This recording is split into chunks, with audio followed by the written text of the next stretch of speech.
Hello and welcome to Talk a Good Game. It's the match preview of Bournemouth against West Ham United. The Premier League is back. Gonzo, are you excited? I am a bit, actually. Yeah, I am a bit. I've been looking forward to the football coming back. It'd be nice to get the football started. I think there's been so much worry and concern. It feels like we've won the Conference League. There's been just a ton of worry and concern, and now we can get back to the football. And at least, because everything in the middle is rumours and everything is suspicion and suggestion, we can actually get back to the cold, hard facts, which is kicking a ball around the football pitch. Well, not you and I, but the team can do that. And or defending against another team that are kicking a ball around the football pitch. And at least come the end of the game, we'll have some evidence on which to base something to talk about, really, mate. Yeah, I'm a little bit. It's not necessarily because of the game this weekend. It's more because Alvarez is away to sign, so my excitement is going up a little bit. So I'm more excited for that than the football itself. But let's get into it then. I mean, what's your thoughts on Bournemouth? Let me ask a more specific question then. Sacked Gary O'Neill, and then gone and got Andoni Iraola. I think that's how you say him. Probably not. But we're got that geezer from La Liga. Bit of a surprise that they got rid of O'Neill. Well, it's a surprise because they gave O'Neill a contract. So that is weird. And then they make the big announcement. Then if you're going to do it, it must have been on their minds. The recent change of ownership. They must have been watching it closely. I can't feel that anything happened between the end of last season, then making an announcement, then now, which they didn't already know. So I don't. I can only assume that, and I'm just trying to think as graciously as I can here, that they were really pleased with the job that O'Neill did, and he did do a remarkable job. Got them safe with room to spare, and who would have thought that? I mean, he really did. They were doing really well. Maybe, just maybe, the owner was grateful the riches and the bounty of another, year in the Premier League and 2 seasons of parachute payments thereafter.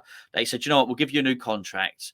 And at least within that contract, there would have been a severance payment. And maybe it was something like a severance payment. We can pay you off for £500,000 or £1 million. And maybe that was Gary O'Neill's bonus. Because I've no doubt when he took over, he was still on a coach's wage, basically. And realistically, he deserves something. If Bournemouth are going to, what's it worth? Probably about 300 million season in the Premier League, 2 seasons worth of parachute payments. He deserves a little Brucey bonus, doesn't he, for that? So I just wonder if it was that. And then they had a little think about it and thought, you know what? Okay, we do get rid of him. Thank you very much, Gary. And by the way, here's your £500,000 or whatever it is. Maybe it's just something like that, Gio. Do you think it's the right thing to do, though? I mean, I know it's hard to tell right now because the new manager's literally not had the game yet, but it feels mean, and it feels that they were good, Gio. And you noticed from the moment I saw him once he took over, I said, didn't I? I was saying these guys aren't going down. They just looked too pacey, and they seem to have a lot going for them. And it just seems that maybe sometimes we're guilty. I say we, football is guilty of looking at the shiny new coach on the continent, and it's nice for these younger British-based coaches to get a chance, I thought. And I thought if that was his audition, Gary O'Neill's audition, he passed it with flying colours. Didn't scrape it on the last day with room to spare. Bournemouth are on the beaches Bournemouth is a beach, but with 2 or 3 games left to go, So, yeah, it seems a little bit harsh, but obviously the owner wants to take him in a different direction. It's his club. I get both sides of it, but this is where I apply my own opinion as a West Ham fan, which is, well, I can't have it both ways, which is I think Moyes should have gone after winning a Conference League final. I can't then say, well, Bournemouth should have kept their manager because they stayed in the Premier League. It feels like it's one rule for us, one rule for them. But when I watched Bournemouth, while he certainly had this grit about them and they were very effective and they did really well to stop, and O'Neill did well to keep them up, I do feel when I watched them, though, they were lacking an identity, and I felt like at times I could tell I was watching a side managed by a manager with very little experience in the Premier League. And while he did well, I would argue it was potentially risky to keep him, especially when they're going to start buying in players, they're going to start spending a decent bit of money on some players as well. You want to make sure that the manager in charge of those is going to get the best out of them. And perhaps that faith in Gary O'Neill perhaps wasn't there. And I think you can still appreciate what O'Neill did, but feel it was the right thing to do. Now, whether Iraola is the right man or not, we will wait and see. Time will tell. But in terms of trying to upgrade the manager, I think it's possibly the right thing to do, actually, for Bournemouth. So when he was sacked, I was surprised, I don't necessarily think it's the wrong decision. A wise man once told me what's right isn't always what's best. And I think this is one of those occasions I did tell you that, yeah. It wasn't Gonzo. It definitely was not Gonzo that told me that. But I think this is one of those situations where I think that is applicable. I think the right thing to do was to give O'Neill another season. But I think the best thing perhaps was to say, thank you very much. You've done fantastic, but we're going to go in a new direction now. Speaking of transfer business, while we haven't done any, Bournemouth have been relatively busy. I think they've still got a little bit of work to do, but they've been bringing in some players. Have you been impressed by them? Yeah, well, Versi Kirkes was somebody that, well, certainly I wanted, and I know you were impressed with what you saw when we played against Alkmaar as well. Seems to be in a position that we may well need to cover at some point in the very near future.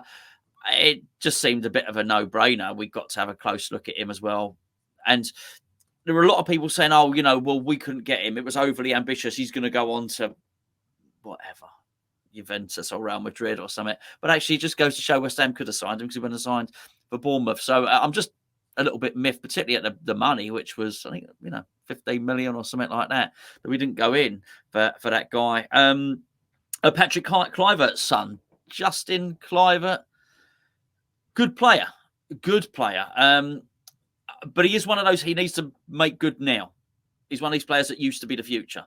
And he's not 17 anymore. So now he's got to make it stick really. But what really impressed me about Bournemouth, no surprise here, is their pace. They've got a lot of pace. I just think they've added to that now. They've now got 2 quick technical players, and they're gonna cause, I don't know about anything about the new manager, but they're gonna cause a lot of teams a lot of problems. If you've got fast technical players, you're going to cause defenses problems. So I think they've done good business. The other guy was possibly the one they spent the most money on. Actually, I don't know too much about. And that player's Traore. Traore is the one Gonzo doesn't know much about. Neither do I, so I'm not going to tell you anything about him either. To be honest with you, I've barely seen any of their new signings. Traore, Kirkes, I've seen one game.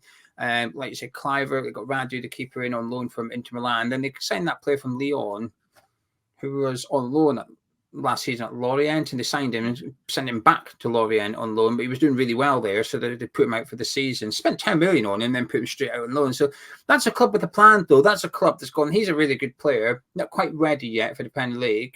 He will be in another year, so let's buy him and put him to the club where he was performing really well in the second half of last season.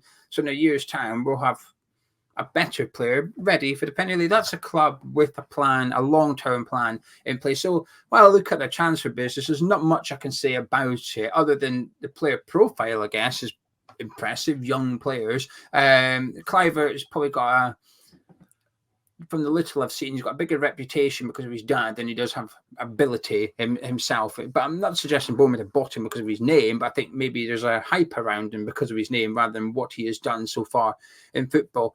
As for the way that manager plays, I did a little bit of reading about him and I watched a couple of videos from people that know about him because I'll be honest with you, I never heard of him.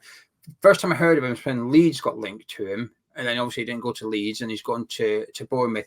And he sort of plays like a 4-2-3-1, quite long ball at times, a bit direct down the middle, but he likes to overload the sides. So expect fullbacks coming forward and the pacey wingers getting involved from there. So nothing tactically, nothing I thought, oh, well, that's a match. Not like De Zerbi when he went and you thought, wow, this is interesting. This is a bit new to me. I don't think he's going to be showing us anything new on Saturday, but effective, perhaps. Now, before we go further, talking about Bournemouth, and of course, we'll get on to West Ham with all our new signings and who we'd like to see start on Saturday afternoon. This video is sponsored by the OneFootball app. If you want to keep up to date with all the latest transfer news, and there's plenty of it around West Ham at the minute, as well as Bournemouth. They're not finished yet. They definitely need a right back. That's for sure. You can keep up to date with it because your club is on there. And even if you don't want to follow a specific club, you can keep up to date with competitions such as the Premier League so you don't miss out on any of the big news, especially ahead of the opening weekend in Premier League. You're fine-tuning those fancy Premier League teams. Well, did you know Nkunku is out for a few months of Chelsea? Well, you would do if you had the OneFootball app because it's on there.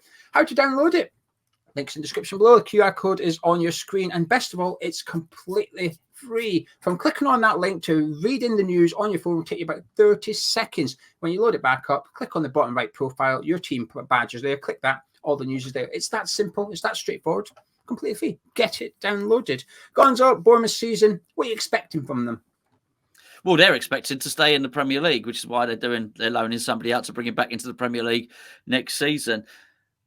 I think they will have more than the promoted clubs, and that may well see them okay. I don't think we're going to see this season, even though it's more a Premier League prediction than the Bournemouth one, I don't think we're going to see the promoted teams doing what Bournemouth and Fulham did last season, really. So I think if they can, I think they can be safe. I really do. I think, and I say that I hope they're safe. You know, I lived down there for a little part of my life. Got a lot of friends that are Bournemouth fans as well. My folks still live down there, and it means a lot to the town. Same for any town. You know, look, same for any town. It's bloody important. There's no difference between Bournemouth or Plymouth or Newcastle or anyone else. You know, you want to see your team in the top division. So, I think they can do it though.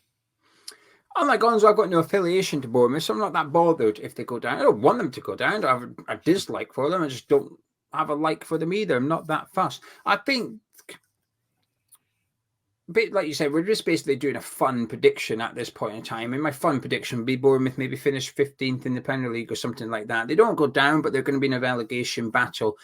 And I imagine their hopes are to stay in the Premier League and new season under a new manager, a few new players coming in, not quite loads. They haven't revamped the squad of that. They brought in a handful of new signings. It looks like they're trying to change the way they go about their transfer business. Funny enough, they're actually going back to the way that Eddie Howe was trying to do, which is bring in these young players. Eddie Howe was trying to do that, spending big money, a bit more British-based ones. I think they'll be okay, but I do think there may be a little bit of bad luck away from getting dragged into a relegation battle, but likewise, they're a little bit of good luck away from having a comfortable season. So it'll be an interesting one, but I expect them to be down the bottom of the table in May. Last question on Bournemouth. Hey, Gonzo's season's changed, but questions don't. Players you admire? Well, as I say, I like Kirkes, who they've signed, and I like Billing as well. I really do like Billing. There's been links between us and Solanke, and I actually think Solanke is a really industrious player, but he can stay at Bournemouth. I'm going to see he's going to score now, isn't he? He can stay at Bournemouth, quite frankly. I mean, look, there's not loads of them. I don't look at Bournemouth and see loads and loads of players that I admire, and that's the truth. As I said, it's not anything detrimental against them. I really, really like the football club. I don't know if Brooks, is Brooks still there? Can he make? Yeah, he's had a good preseason. I believe he actually had a really good preseason, and he's probably the first winger on the team. This is my understanding that he will start against West Ham, and the other spots up for grabs. I mean, that's the story we all need to hear. You know, I think we all need to see that, a full recovery from him. These are important stories. Him, Sebastian Haller, you want to see these recoveries, and not just can you recover, but can you recover and get back to, being a peak elite level sportsman? And he really deserves that. I think that'd be a really, really good story. But certainly. There has been a couple of times this season where we've been linked with Billy, and I thought, actually, you know what? I wouldn't mind him, maybe not starting all the time, but I certainly wouldn't mind him in the squad.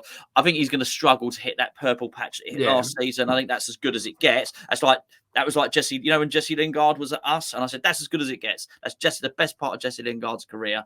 I think you might have just seen it from Philip Billing, but I do think he's a good player. Lewis Cook's another good story, really. I remember him when he was early 20s. He looked like the next best thing, really. I thought he was potential England squad at one point, and he's had a horrific time with injuries, and I think he's been quite prominent in pre-season as well for Bournemouth. So there's a couple of feel-good stories with Bournemouth, possibly with players returning. I have to agree with Gonzo. In terms of players in Maya, there's not loads that jump out. I think the one that caught my eye towards the end of last season is that Utara, the winger, and he's somebody that I'd like to see more of this season. Whether we see him or not against us on Saturday remains to be seen. But there's a lot of players that I think are decent players, but that's it. Like you said, Solanke is one of them. I think they actually lost their best player in Jefferson Lerma. He's gone to Crystal Palace. I think that's a big loss for them this season. It'd be interesting to see how they plug that whole midfield. They signed Rothwell a year ago. Can he step up? Can he grab Lerma's place in the team? We'll have to wait and see. So there's a lot of players that are all right, but there's none that I'd buy for West Ham. It's a bit snobby of me, perhaps, but I don't watch Bournemouth week in, week out like Bournemouth. Bournemouth fans are probably not enjoying this preview so far, are they? Maybe your bit, but not mine. Yeah, it's nice down in Bournemouth. They're like your bit. Anyway, shall we talk about West Ham? Yeah. So the West Ham team news, it's unlikely Anna Creswell will be available. He has returned to training, but he is training on his own away from the main group of players. So he's unlikely to be available for selection this weekend. Obviously, Edson Alvarez, at time of recording, it is early Tuesday afternoon. We know he's in London for his medical. He's likely to sign tonight or tomorrow, but he's not had a pre-season for Ajax due to his participation with Mexico.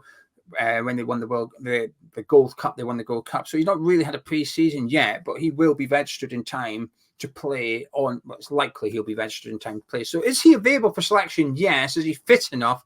That remains to be seen. Apart from that, I was going to say Moyes has got a full squad to choose from. The problem is there's not that big. The squad is not that big. But as always, Gonzo, let's go through the team we want to see. This is not the team we think Moyes will pick. This is a team that Gonzo would like to see and I would like to see start on Saturday afternoon. I guess your first big decision is actually in goal because you've got Fabianski, arguably had a better season, but knocking on a little bit, and we've still got an international keeper in Iraola sitting, waiting for his chance. So would you like to see this gloves given to Iraola, or is Fabianski still your number one? I would. Otherwise, what are we waiting for? This will be the third year where he's waited. Got a goalkeeper that's 28 that's still serving his apprenticeship. It's getting rather silly. And so, yeah, I would absolutely give the gloves to Iraola and let Fabianski be second fiddle this season. Put Fabianski in goal. I think had the better season last season. Finished the season really strongly. Pre-season, I think Iraola's been dodgy for a couple of goals that we've conceded. I do. So you can't base everything on pre-season, but this is where, to me, Fabianski had nothing to prove pre-season, but I wanted to see something from Iraola. It says, I want to be your number one. Didn't really see it. So Fabianski in the sticks for me. Your formation, I assume, would be the David Moyes 4-3-3. I think we have to, without the knowledge of anything else. I think we have to play that. And your back four probably picks itself, actually. I would think so, yeah. With Emerson left back, we don't have a choice there. Soufal right back, and our best centre back pairing and who complement each other really well when they play together is a Gerd and the outstanding Kurt Zouma, of course. Yeah, I completely agree. I feel a bit bad on Kerr. I feel like I want to start Kerr, but he's not a right back, so he can only play centre back, and he doesn't get in ahead of Kurt Zouma, quite frankly. So for me, the back four picks itself. Now, moving into what is the biggest issue this weekend is the centre midfield area. How would you like to see us start at Bournemouth? Well, I'd play Paqueta in his number 8 role for this game. Yeah.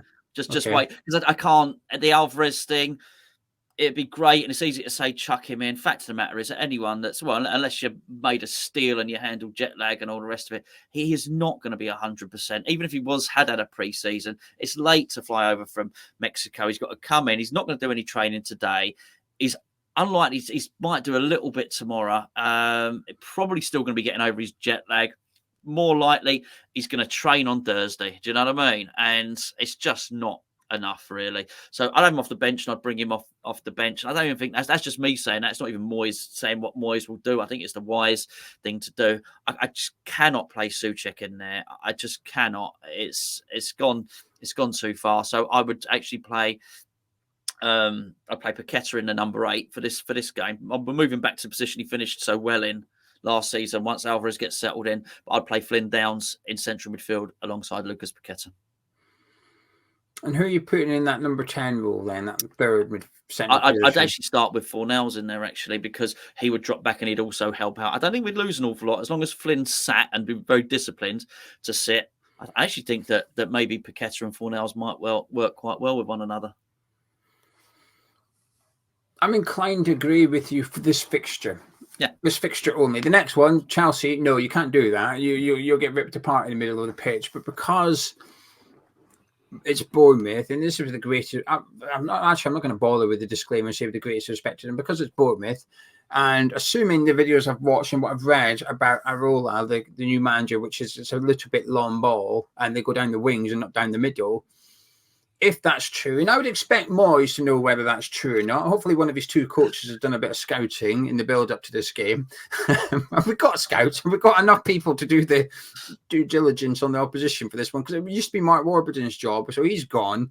Hopefully, someone else is doing it now. Nolan's got the iPad out, and he's got some slides for David Moyes. But if that's true, and their focus is primarily down the side of the pitch, then that's good. That helps us. That probably allows us to go with Paqueta and Fornals for this one, because the alternative, there's two alternatives here. One is Downs and Souček with Paqueta in his original position. I don't want to see it. They struggled to impress in pre-season with a low tempo when the game was being played at 60%, and they looked rubbish in that together as a partnership. So to put them in a Premier League situation, no thank you. And the other is to throw Alvarez in. And while you played out what is the probable scenario, which is Thursday is his first training session, while you were saying that, I was genuinely, I kid you not, I'm not just saying this, I was genuinely thinking I'd probably still rather see that than Downs and Souček play. But the problem is, if Moyes starts Alvarez on Saturday, Souček will still play. It'll be Alvarez and Souček. Yeah. It won't be Downs and Alvarez, and it shouldn't be, because that's possibly a little bit too defensive for my liking. But so I think I'm probably inclined to agree with you, Gonzo, which is Souček, Downs, Downs, Paqueta, and Fornals. And by the way, sorry, let me just say this: if you are new to Hammers Chat, we don't think David Moyes is going to do that. That's what we would like to do. Yeah, this is what we would like to see. Bourne on the right. Yes, indeed. Benrahma on the left. Benrahma on the left. And this is the other one. Who you play up front? Because you've got three options here. You've got Danny Ings, Antonio with 2 weeks of training. Yeah. Or an 18-year-old Mubama. No, you've got another. You've got Cornet up there as well, who's also an option. I'll be honest with you, I forgot about him. Yeah. Moyes last season, but I'm very tempted to go with that option. You? Yeah, I would. If I know Antonio's fit, I'll go with Antonio, and I know he's sharp. I don't know how much international football he did play. I don't know whether he's up to it. I just don't know. It's so hard. I've by and large, I've given pre-season a wide berth. I've given it a swerve. I'm quite pleased that I have, to be fair. I think aside from the Tottenham game, probably, which one I watched, would have annoyed me really. So, yeah, I think Cornet would give an injection of pace. I do want to see Mubama more involved this season. I really do, but I also don't want to. I want to see Mubama involved when the rest of the team have been signed, when we got more in there and he is joining a settled team. Fit Antonio, no brainer. But these are my choices.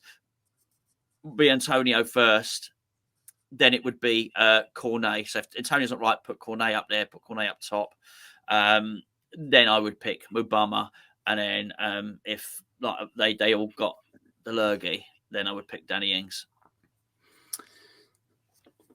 It's difficult. It does depend on Antonio. I'll agree with you. If you've got a fit Antonio, but also a motivated Antonio, because out of all the players we're talking about, I'm not really questioning anybody's commitment at West Ham, and I'm not necessarily questioning Antonio's commitment. I'm questioning Antonio's desire to leave. It's two different things. He can still be committed, but also wish to leave.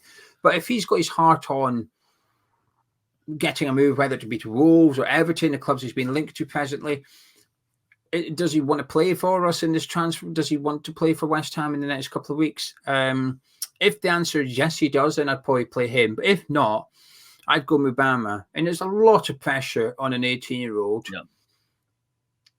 But it's the best way to find out if he's good enough or not. And with the greatest respect, Bournemouth's defence is not that's not a Premier League back line. They don't have a right back. Bournemouth don't have a right back for this game. Smith got injured recently. Fredericks is still injured. So there's a good chance they're going to be playing Anthony, who's a winger, at right back. So there's a real opportunity for us to get at this Bournemouth defence.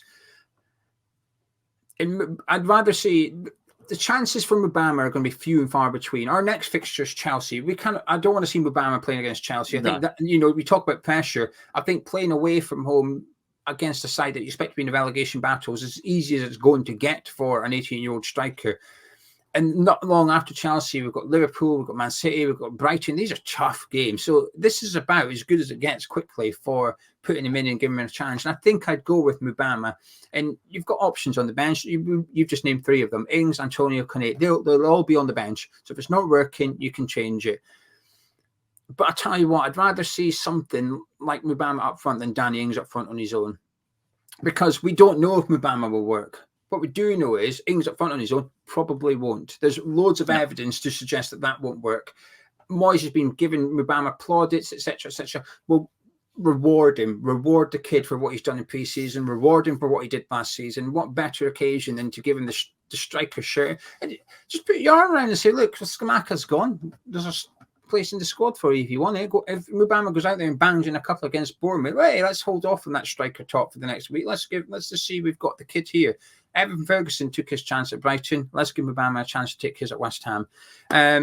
Anyway, before I ask you for your confidence, Gonzo, got something to promote. Patreon! The new season's back, which means loads of content is coming up on Patreon, including our popular player ratings series, which will kick off on Monday, where myself and Gonzo talk about every player in the starting 11, whoever faces Bournemouth, hopefully celebrating a win. But there's plenty of content over there, including Hammerlytics, podcasts with Anton Bird, and a Q&A with a person of importance in relation to West Ham United. Recently, we've had the likes of Richard Garcia. Who did you do last month? It wasn't Garcia. Phillips. That was a bonus. Mark Phillips, the under-18s assistant manager. We've had the likes of Harry Redknapp on in the past as well. Lots of big guests lined up for next season. So if you fancy supporting the channel, you can do by going to patreon.com/HammersChat. The link is in the description below. You support us financially. It's a subscription model, but in return, you get plenty of video content as well as a few perks, such as permanent discount at our online store. You fancy a little bit of merch like that, or you fancy getting some of our new designs. We've got the Prague designs out at the minute on the store. So patreon.com/HammersChat. Gonzo, are you confident? Yeah. Are you? Yeah. I wasn't expecting that. No, neither was I. Just justify it, please. I think we've got better players than them. I agree with that. And I'm not entirely. I think there's a little bit. I do not think it's a happy camp at West Ham, but I think it's nowhere. I also agree with that. Near as bad as some have made out. Funny, I've just before we recorded this, just looking at Fabrizio Romano tweet, and you've got Tim Steiten on the plane, travelling back, Redson Alvarez. It clearly is involved.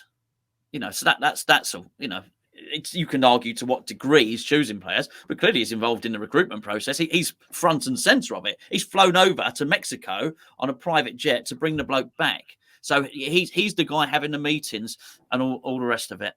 I think, there's still have concerns about Moyes' tactics, still have concerns about leadership. But we are starting to make signings as well. I think we've been far from perfect. I think we've been slow. So do I think everything's brilliant? No, but I also don't think it's. I don't think people are turning up and striking. There's a level of stuff I'm just not particularly believable in. So I do think that the players will turn up. They'll want to play. You talk about committed. I think there's some players that aren't committed, but I didn't think Antonio was committed last season, but he still gave 100% effort for a lot of the games. So I think you're gonna get that anyway. And I think if we do that, I think if he picks a team sort of similar to the one that we've done, but Paqueta's a hell of a player. Bowen's a really, really good player. Zuma, they're going to find it really hard to get through Zuma and Agurd as well. Whatever goalkeeper they pick, we've got a good goalkeeper between the sticks. And even though the squad is thin, it's one thing having a thin squad at the start of the season when everyone's fit. No, that's fine. What you don't want is a thin squad halfway through the season when you've got knocks and injuries and fixture congestion. So actually, I think you'll probably find that he's got plenty to choose from in the first team and a relatively strong bench with real options from it as well. Yeah, I do. I think I'm definitely more worried about the second game, but we'll deal with that when we get to it. For this one, I'm quite confident, yeah. I'm 50-50, to be honest with you, Gonzo. I think my confidence comes from Bournemouth. Am I confident West Ham will win? No, because of the evidence I've got to suggest that we will struggle this season. We will struggle on Saturday because while we've said what we want to see, my confidence has to come from what I think David Moyes will do, which is Downs and Souček in midfield. Sure. And as soon as I start thinking we're going to see that, that's where my confidence dwindles pretty quickly. Who will be up front? I think there's a good chance we might see Danny Ings up front on Saturday because he's had a full pre-season. And if that happens, my confidence dwindles even further. So can I be confident we will win? The answer is no, not quite, because of West Ham. But then I need to ask the second question myself is, am I confident we will lose? And that is where I base my opinion on the opposition as much as us. I take our defensive side of things into consideration. I'm quite happy with our back four and our keeper. Not so much the protection in front of them. But if what I've read is correct and Iraola likes his team to go down the sides, I'm okay with that. We've got possibly the best defensive winger in the league in Jared Bowen. Now, that shouldn't be a good thing, but if Kerkez is going to be bombing forward, well, we've just seen Bowen against Alkmaar, and he handled Kerkez. Kerkez impressed, but Bowen was okay with him. Bowen was fine with him. So I don't need to worry about that. They don't have a right back, so that gives Saeed Benrahma the opportunity to go and attack that guy, whoever it is, whether it's Anthony, whether it's a centre-back out of position, great. We've got a weakness in that Bournemouth team to get at. But I don't have loads of evidence. I've got no evidence of Bournemouth. They've not had a competitive game under this manager. There's only so much I can take from it. I look at their starting 11. They've got a couple of championship players in that starting 11 probably on Saturday afternoon. Solanke or Kiefer Moore up front. They're all right, but that's it. Their midfield might have Rothwell and Cook with Ryan Christie in the number 10. All right, it's okay. I find it hard to get terrified by what Bournemouth are going to bring to us based on Bournemouth rather than us. So I'm optimistic. I'm confident we won't lose, but I'm not confident we will win. That's where I'm at this one. Is it important, just quickly, is it important we don't lose this game given the sort of sense of doom and gloom, which had a bit of an uplift with Edson Alvarez, but I think if we lose against Bournemouth with Chelsea on the horizon, I think I'll be honest with you, I'll be the first one to say this. My worry will increase quite a lot if we get beat on Saturday. Oh, for sure. Yeah, I mean, look, none of us know. And that's the thing. I'm not saying I know anything about this. I'm just saying I suspect it ain't the complete doom and gloom that everybody thinks. But I'm not suggesting it's good either. This will tell us a lot. We have no basis. We've got no basis on Bournemouth because no one's seen them play under their new coach. We just do not know how many of these victorious younger players from last season are going to be on that bench. We can all suspect that they most probably won't. We all know he's probably more likely to play two goalkeepers on the bench than put a youngster on there. We know that, but also the last bit of actual evidence. But all that's guesswork. The last bit of evidence we have, we won a trophy. That's the last bit of evidence we have, but I do think this is important because I do think that can really turn. It's amazing. It can turn that negative stuff and a negative vibe around the club. It can make it 10 times worse. But a win, you'd be amazed that dissipates. A win, and let's say we sign Alvarez before it, then we beat Bournemouth, and then in between Bournemouth and the next game, we sign another player. You might be quite surprised how the mood around the club, inside the club, the fan base, everybody lifts a little bit. There's three things I think are really important. Make more signings, beat Bournemouth, beat Luton, and then you may well find that after the first little while in the Premier League that everything doesn't look quite as bleak as it seems sometimes. Final words and prediction, please. Well, those were my final words. Okay, thank you. You're very welcome. I think you're asking for them. Prediction, I think I'm going to go with a 2-0 West Ham win. I'm going to go even further than that. I'm going to go with a Jared Bowen scoring a goal in the space that was previously occupied by Kerkez, who's marauded up the pitch. Bowen sneaks in there, gets a goal, and maybe in a Gerd header as well. There you go. Very specific. Very, very specific. I'm going to sit on the fence for this one. I'm going to say 1-1 Gonzo. I think they can't afford a defeat. Their manager can't afford a defeat, and I don't think our manager can afford a defeat either. And I think it might be one of those games where both managers are content with a point just to not get off to a losing start. I think we've got the better players, but I'm not confident in us tactically doing anything. I'm not being impressed by actually the complete opposite. I say I've not been impressed. That sounds neutral. Scrap that. I've been worried about what I've seen from West Ham in pre-season. It's a continuation of Premier League football that we saw for the last season, which we lost 20 over 38 games. It's a continuation of that pre-season. So there's that. While you speak about evidence, that is evidence, which is we lost more than half our games. So I'm going to say 1-1, and it depends on how we play as to whether I'm okay with it or not at the full-time whistle. But provisionally, not really. I think this is a game that we need to win because you're right. We win. We sign Alvarez. We win. Alvarez comes off the bench for 15 minutes and puts in a decent 15-minute cameo. We get a signing or two next season before the Chelsea game. The mood does change drastically, but football is short term. Football is short term. Call it fickle if you want. It's short. That is football. Football is short term. So anyway, we'll leave it there. 2-0 says Gonzo. Hopefully he's correct and I'm wrong, but I'm going to say 1-1. But you've enjoyed this match preview. Please do drop a like on it by clicking the thumbs up under the video. Subscribe if you're new to Hammers Chat by clicking that big red button that says subscribe. And if you fancy supporting the channel, you can head to patreon.com/Hammers Chat from £3.60 per month. But in return, you get more videos if you haven't had enough of us already. Catch you in a bit.